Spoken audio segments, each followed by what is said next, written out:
Sir जय हिंद। Group captain U K Devnath sir, जय हिंद। शुक्रिया, समय दिया आपने, थैंक यू इसके लिए। जय हिंद राजेश।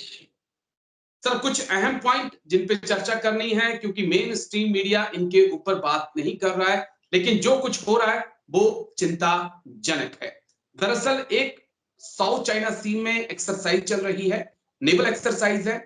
उसके अंदर अमेरिका है, ऑस्ट्रेलिया है, जापान है, हिंदुस्तान नहीं है, फिलीपींस की वहां पर मौजूदगी है। फिलीपींस को होना चाहिए, लेकिन जब क्वाड के 3 सदस्य देश वहां पर एक्सरसाइज कर रहे हैं तो चौथा देश वहां पर क्यों नहीं है?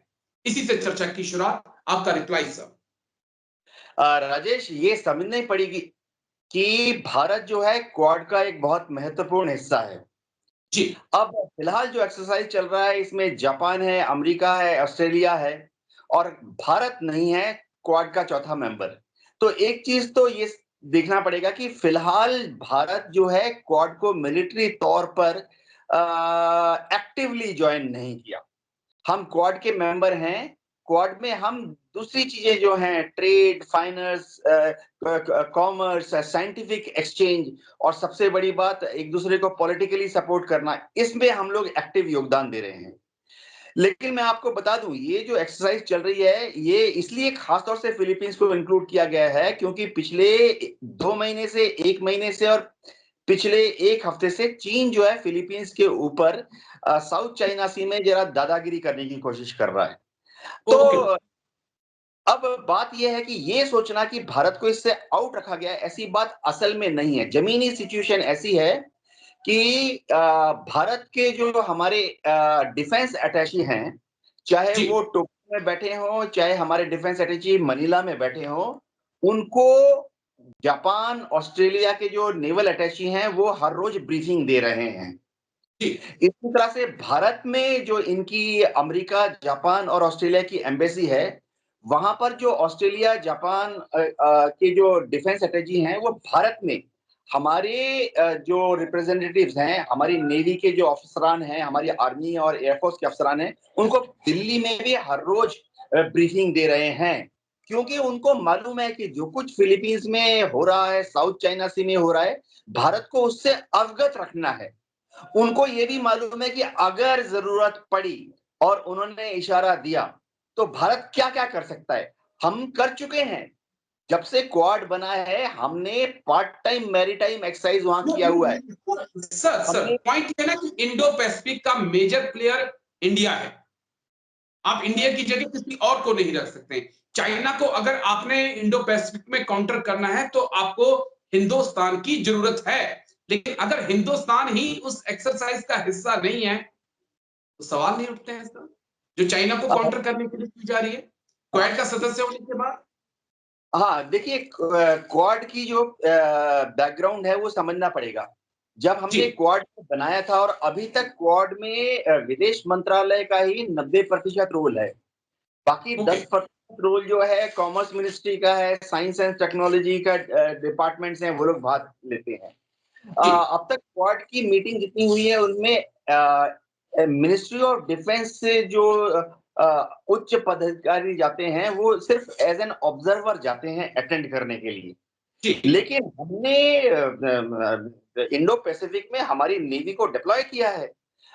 हर साल 2 बायलैटरल एक्सरसाइज हम करते हैं ऑस्ट्रेलियन नेवी के साथ।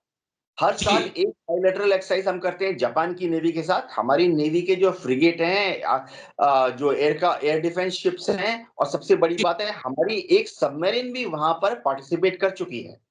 ओके नेवी का बड़ा योगदान है क्योंकि हमारा जो रिकनेसेंस प्लेन है नेवी का P-8I, वो हम लगातार कंटिन्यूअसली ऑस्ट्रेलिया के कोस्ट पर डिप्लॉय करते हैं, जो कि वहां से इंडो पैसिफिक। अभी तो भारत ने वैसे तो एक्सरसाइज मिलान भी की, बहुत बड़ी एक्सरसाइज थी, लेकिन मैं अलग पॉइंट ऑफ व्यू से चीजों को समझने की कोशिश कर रहा हूं। मेरा मेरा पॉइंट ऑफ व्यू क्वेड को लेकर है। जो चीज मैं समझना चाहता हूं आपसे कि पिछले साल जो क्वेड की मीटिंग होने वाली थी उस मीटिंग को टाल दिया। जो बाइडन गणतंत्र दिवस में बाकायदा एक मेन गेस्ट के तौर पे आने वाले थे, उससे इनकार कर दिया। हाल ही में भारत के इंटरनल मैटर में अमेरिका का हस्तक्षेप बहुत ज्यादा बढ़ गया है। तमाम मुद्दों को वो उठा रहा है। पाकिस्तान के प्रधानमंत्री शहबाज शरीफ को लेटर लिखना, फिर उसका जवाब जाना, क्या ये इशारा नहीं कर रहा है कि आपको साइडलाइन किया जा रहा है? आपको ऐसा महसूस नहीं होता है? राजेश, अमेरिका जो है वो भारत के बगैर इंडियन ओशन में थोड़ी मुश्किल में रहेगा।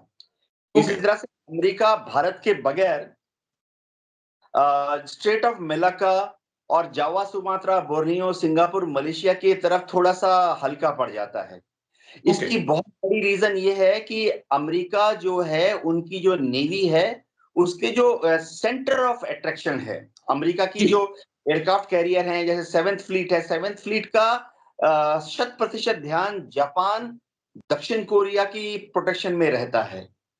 तो जो स्ट्रेट ऑफ मलाक्का है या इंडियन ओशन है, यहाँ पर थानेदारी करने के लिए अमेरिका को भारत की नेवी और भारत की एयरफोर्स की भी दरकार है।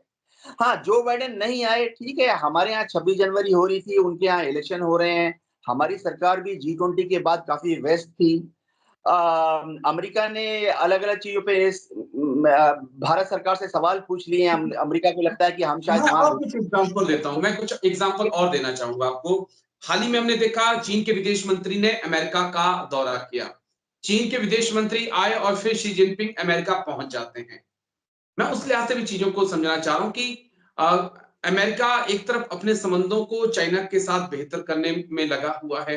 आपका चीन के साथ तनाव चल रहा है, टेंशन बहुत ज़्यादा है। ऐसा मान के चला जा रहा था कि अमेरिका आपके साथ खड़ा है, लेकिन हाल में जो 2-3 महीनों में रुख अमेरिका का बदला है, वो लग रहा है कि अमेरिका भी साइड हो रहा है। तो क्या ये एक फेलियर नहीं है फॉरेन पॉलिसी का? राजेश, दोनों देशों ने बहुत मजबूती से हाथ मिलाया है। हमारे यहाँ पर अमेरिका बहुत बड़ी इन्वेस्टमेंट कर रहा है, ट्रेड, टेक्नोलॉजी, खासतौर से स्पेस में बहुत बड़ी मदद दे रहा है।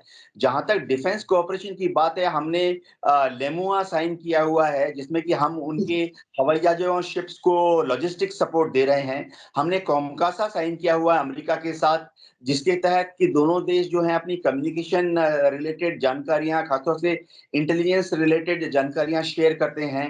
सैटेलाइट जी, से फ़ोटोज़ मिलते हैं, उनको हम आदान-प्रदान करते हैं। तो दोनों देश बहुत ही अच्छे दोस्त हैं। ये कभी नहीं होगा कि अमेरिका भारत को छोड़कर चीन के साथ दोस्ती कर लेगा। जी, अमेरिका को भारत की दरकार है, क्योंकि ये समझना पड़ेगा कि स्ट्रैटेजिक गेम ऐसा है कि अमेरिका चीन को कहाँ व्यस्त रखना चाहता है। जी। अमेरिका चीन को उलझाए रखना चाहता है तैवान के मसले में। अमेरिका चाहता है कि चीन कभी गलती से तैवान की तरफ छलांग ना मारे। अमेरिका कभी भी साउथ चाइना सी में इससे ज़्यादा अगर दखल मैं नहीं। उसको ऐसे समझूं, मैं आप बीच में टोक रहा हूं, माफी चाहूंगा कि अमेरिका चाहता है कि चीन भारत में उलझा रहे, ताइवान की तरफ ना देखे। क्या हम यहाँ पे थोड़ा सा गलत नहीं बोल रहे?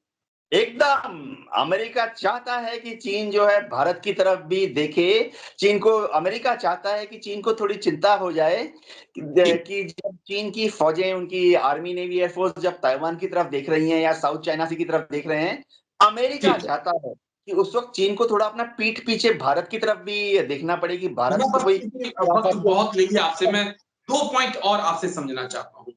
पहले क्वेट को लेकर ही मेरा सवाल है कि रूस ने पिछले साल ही क्वेट को लेकर चिंता जताई थी कि क्वेट बेशक चीन के खिलाफ हो, लेकिन ये हमारे हितों के भी खिलाफ है। क्या वो मॉस्को का एंगल निकलकर सामने आ रहा है, जिस कारण क्वेट से भारत अपने कदमों को पीछे खींच रहा है?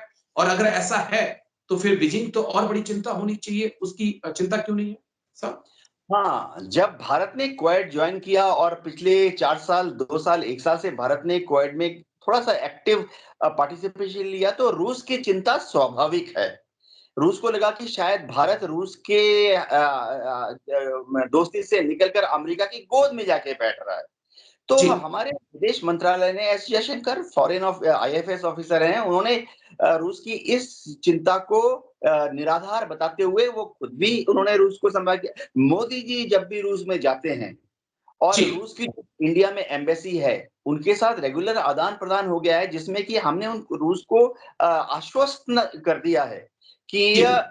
भारत जो है क्वाड का मेंबर इसलिए है कि हम चीन की तरफ देख रहे हैं। ये जी, एक रूस विरोधी गठन नहीं। आपको याद रखना पड़ेगा, एक बार अमेरिका ने बोला नेटो जॉइन कर लो, 2 साल पहले की बात है। तब भारत सरकार ने बहुत ही नरमी से, एक पोलाइट और डिप्लोमेटिक तरीके से, हमने टैक्टफुल तरीके से अमेरिका को बोल दिया कि भारत जो है नेटो ज्वाइन नहीं करेगा। इससे ठीक रूस को काफी सांत्वना मिली। जी। ठीक है। वह एक पॉइंट मेरा और, क्योंकि बड़ी अहम मुद्दे पर हमारी चर्चा जारी है। एक और संगठन है ब्रिक्स, जहां पर भारत को साइडलाइन किया जा रहा है। नेटो में एक्सरसाइज में भारत की मौजूदगी नहीं, लेकिन जहां पर ब्राजील है, रशिया है, चाइना है, वहां पर भी भारत को साइडलाइन किया जा रहा है। और खबरें यहां तक हैं कि पाकिस्तान की उसके अंदर आने वाले वक्त में एंट्री भी हो सकती है इस ब्रिक्स समिट में। इसे आप कैसे देखेंगे? कहां चूक हो रही है? आशंका तो है, विदेश मंत्रालय पूरी तरह से अवगत है कि चीन बहुत कोशिश कर रहा है कि ब्रिक्स में भारत के रोल को या भारत के स्थान को जरा छोटा बना दे। इसमें चीन को एक और सुविधा हो गई है कि 2 साल से हमारा जो ब्रिक्स में सबसे बड़ा सपोर्टर था, या हमारा दाहिना हाथ बायां हाथ था रशिया, वो यूक्रेन में जी उलझे हुए हैं। तो रशिया ने भी अपना पार्टिसिपेशन ब्रिक्स में पिछले 2 साल से, पिछले 1 साल से नगण्य के करीबन रखा हुआ है। रूस को एक और दिक्कत ठीक हो है। गई है, इंटरनेशनल कोर्ट ऑफ जस्टिस ने बोल दिया है पुतिन जो हैं वो क्रिमिनल चार्जेस लगाए हैं, तो अगर किसी भी देश में वो जाएँगे, तो उनको अरेस्ट कर लिया जाए। तो पुतिन फिजिकली किसी ब्रिक्स सम्मेलन में जा नहीं रहे हैं। दक्षिण अफ्रीका का मैं एग्जांपल दे देता हूँ। लेकिन भारत मजबूती से ब्रिक्स में डटा हुआ है। हमारा जो इन्वेस्टमेंट है, चाहे भारत इन्वेस्टमेंट कर रहा हो या ब्रिक्स के दूसरे देश हमारे साथ आ रहे हैं, हम उसमें मजबूती से लगे हैं।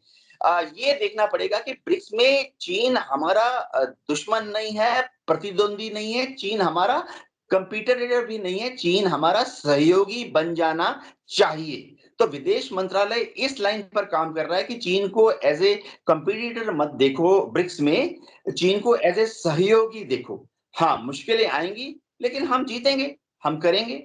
जी, ओके, ठीक है। चलिए, बहुत-बहुत शुक्रिया सर आपका, समय दिया आपने। Thank you. जय हिंद सर इसके लिए। Thank you.